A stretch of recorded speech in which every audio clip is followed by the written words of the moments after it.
breaking news. U.S. warships swarm Caribbean seas as tensions with Venezuela spike. Washington warns Caracas.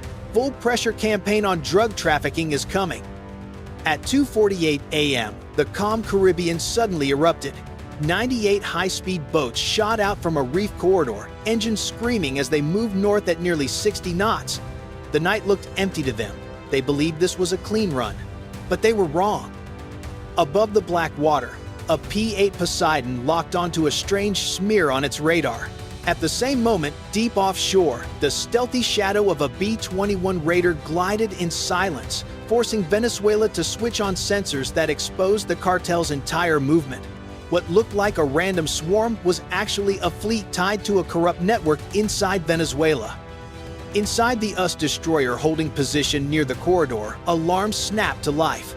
The crew watched the formation tighten and push straight toward the patrol route. Instead of backing away, the swarm accelerated. This wasn't a mistake, it was a message. And they had no idea they were provoking the wrong force. If you want to follow this confrontation moment by moment, hit subscribe and stay with us.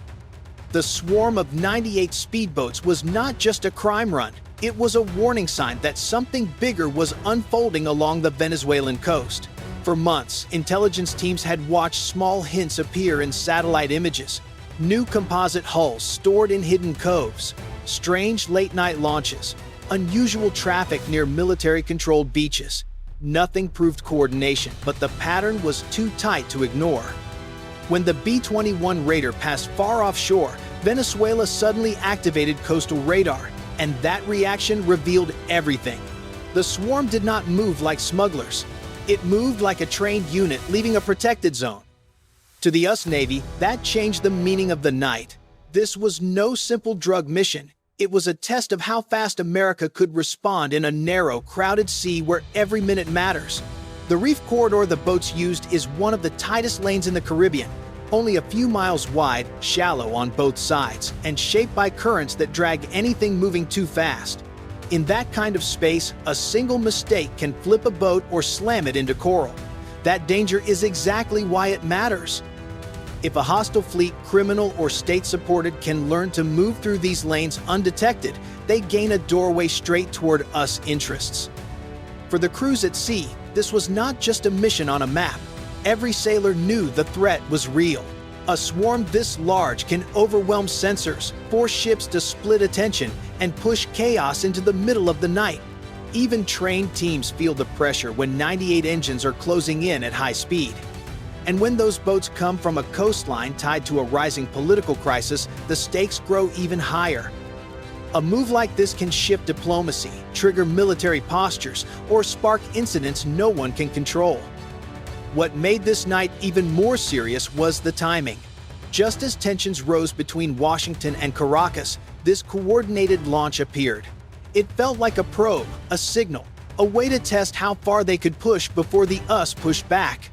And in moments like this, small decisions can shape the next weeks or even the next year.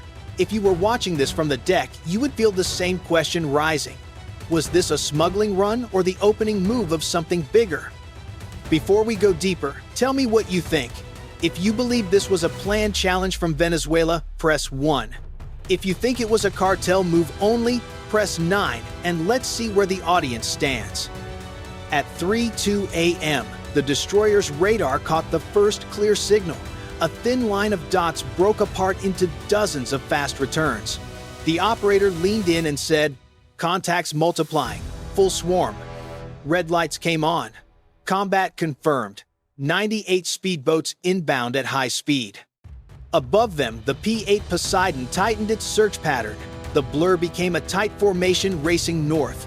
Far offshore, the B-21 raider watched from high altitude. When Venezuela activated coastal sensors reacting to the bomber, the cartel's route appeared instantly. The link between the swarm and Venezuela was no longer guesswork. On the destroyer, the captain checked the distance. The swarm was under 12 miles from the reef corridor, the one lane where they would lose room to turn. "They're committing. Hold the box," he said. Crew moved quickly. The MH-60R powered up. SEAL teams prepped gear to shut down engines and board key boats. At 3:11 a.m., the swarm shifted. Instead of spreading like normal smugglers, they tightened spacing and matched speed. The radar operator whispered, "This is coordinated." That changed everything. Coordination meant outside control, not random runners. Coast Guard cutters on the flanks closed their lanes. One crewman watched the white streaks cutting through the water and said, "Too clean for a simple drop." His commander answered, "Someone's testing us." At 3:19 a.m., the swarm crossed the first reference line. The reef walls on both sides forced them into a narrow passage. A wrong turn meant hitting coral. Slowing meant losing control. They were entering the one place where the us owned every angle. "Seal the box," the captain ordered. The MH-60R lifted off, sweeping behind the formation. SEAL teams stood ready. Sensors locked onto every boat inside the kill box. For a moment, the sea fell into a heavy silence. Then 98 engines roared again. The boats pushed deeper, unaware each second tightened the trap. A sailor watching the screen said, "They think they're invisible." Another replied, "Not tonight." Every movement now mattered. Radar pings from Venezuela, shifts in the boats below. Shadows tracked by the B-21 above all shaped the first real us response of the night.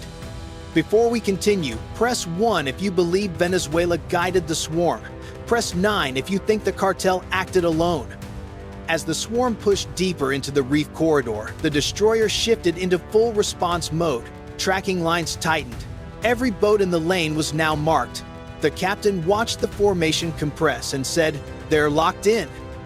Above them, the MH-60R reached its firing point. Through infrared, the crew saw 98 wakes cutting fast through the dark water. "Target stable," the crew chief said. But the captain held fire. The shot had to be perfect. Below, the boats pushed harder, hitting near 60 knots in a channel that punished small mistakes. Two drifted offline, pulled by the current. It showed how dangerous their speed really was. In this tight corridor, speed turned against them. An officer asked, "Why push this hard?" The captain answered, "Because they know we see them." When the B-21 appeared offshore, Venezuela activated sensors. Those signals exposed the swarm's route. The cartel and whoever backed them knew the us was watching. At 3:32 a.m., the swarm split into staggered lines to confuse sensors. "They're trying to overload us," the radar operator said.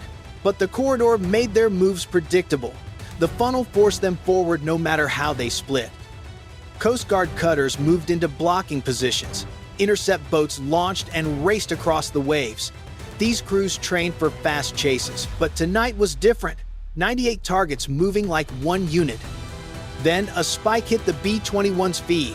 Venezuela's coastal radar pulsed again, stronger. Someone onshore was reacting to us movements. It raised the stakes instantly. "Eyes up," the captain said. "This just went political." On the MH-60R, the weapons officer steadied his aim. SEAL teams checked gear on deck. Cutter crews braced as the distance closed. The first strike was seconds away. Ahead, the corridor narrowed. The swarm tightened more. The kill box was almost sealed. The next move would decide whether the us shut the fleet down or the night exploded into chaos. Before we continue, press 1 if you'd strike early, or 9 if you'd wait for a better angle. At 3:41 a.m., just when the us forces thought they understood the swarm, everything shifted. On the radar, 6 boats in the center slowed for a moment, then spread apart in a clean pattern. It wasn't random. It looked deliberate. The captain leaned in. "Why open a gap now?" No one answered. Inside a tight corridor, spacing out made no sense unless they were preparing for something bigger.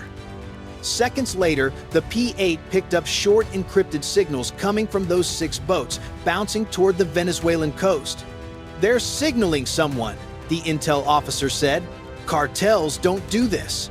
Before anyone could respond, a spike from Venezuela's coastal radar hit the B-21 sensors. A faint tracking beam swept across the corridor, not toward us ships, but toward the swarm itself. Someone onshore was counting the boats and watching their spacing in real time. On the destroyer, the 6 boats that created the gap suddenly accelerated and moved to the rear, pushing slower ones forward. the formation rearranged like pieces being set up for a specific move. A junior officer frowned. Why put the weak ones in front? The radar operator already saw the answer. Those front boats have heavier electronics. Look at their returns. Someone wants them exposed. Far offshore, the B-21 confirmed the radar spike came from a known dual-use Venezuelan site. Whatever was happening, Venezuela was not a bystander. They were tracking the swarm with unusual interest, and the cartel was adjusting its formation right after every coastal radar pulse. For the first time tonight, the captain felt something was off. "We may be watching the wrong threat," he said. The kill box was holding, but the swarm's new shape, the encrypted signals, and Venezuela's sudden involvement all pointed in one direction. Something inside those boats mattered far more than the drugs. The real question wasn't how many boats were coming. It was what they were carrying and why someone on the Venezuelan coast was guiding their every move. The moment the swarm reached the center of the kill box, everything broke open. At 3:52 a.m., the destroyer's alarms sharpened. Front boats accelerating electronic spike confirmed. The radar operator called out. The captain gave the order. Begin engine cuts. Hit the lead line. The MH-60R dropped low and fired the first precision round. Sparks burst from the lead boat as its engine died, throwing the entire formation off balance. Boats behind it swerved hard, breaking their tight spacing for the first time. SEAL teams launched in fast boats, racing into the corridor as the narrow passage amplified every sound: shouts, engines choking, hulls slamming against waves. More engines were hit. The once synchronized swarm began to collapse, boats drifting sideways as the current caught them. Then the twist hit. The B-21 picked up a strong radar pulse from the Venezuelan coast. It wasn't scanning us assets, it was scanning the disabled cartel boats. They're trying to locate something inside those holes, the intel officer said. That confirmed it. Some boats were carrying more than drugs. The captain reacted instantly. Board the boats with the heavy electronics. We need them intact. SEAL teams reached 2 of them and found satellite transmitters, coded devices, and sealed containers far beyond normal smuggling cargo. Panic spread through the swarm. Some boats tried escaping south into shallow water. One struck a coral ridge and flipped. Cutters formed a tight wall, blocking every path out. Above, the MH-60R fired again, disabling another engine and forcing the last organized line to break apart. By 4:07 a.m., the corridor was a mess of disabled vessels, drifting hulls, and SEAL teams moving from target to target. The swarm's discipline was gone. Venezuela's radar signals kept coming, but now they were too late. The B-21 recorded it all. The captain exhaled. We've cracked the swarm. Now we find out what they were really moving. Because this night was no longer about drugs, something far bigger was hiding in those boats. When the engines went silent and the smoke cleared, the full scale of the operation finally showed itself. Dozens of boats drifted in the reef corridor, some disabled, others already boarded. SEAL teams moved quickly from hull to hull, pulling devices and sealed crates into their fast boats. Inside the key vessels, they found something far more serious than drugs. The containers held communication modules, encrypted transmitters, and routing hardware normally tied to state operations, not cartels. These were tools designed to move sensitive data, not cocaine. Someone had hidden advanced tech inside a smuggling swarm, using the drugs as cover, and the radar spikes from the Venezuelan coast confirmed that certain boats were being watched closely the entire night. On the destroyer, intel teams tagged and transmitted everything to analysts ashore. As more crates were opened, the picture sharpened. This wasn't just a drug network. It was a larger system using cartel routes to move technology across the Caribbean under the radar. The narcotics were simply the shield for something more valuable. The B-21's recordings tied every radar pulse and encrypted burst to movements inside the swarm. Caracas would deny involvement, but the pattern was hard to ignore. Someone on the Venezuelan coast wasn't just observing, they were invested in what those boats carried. By dawn, cutters had taken dozens of boats into tow. Others were broken on coral or sinking. The crews were tired, But they knew the real work had shifted to intelligence rooms where every chip and transmitter would be decoded and traced. If the equipment linked back to a foreign supplier, the fallout could stretch far beyond this corridor. The captain watched the sky turn orange over the water.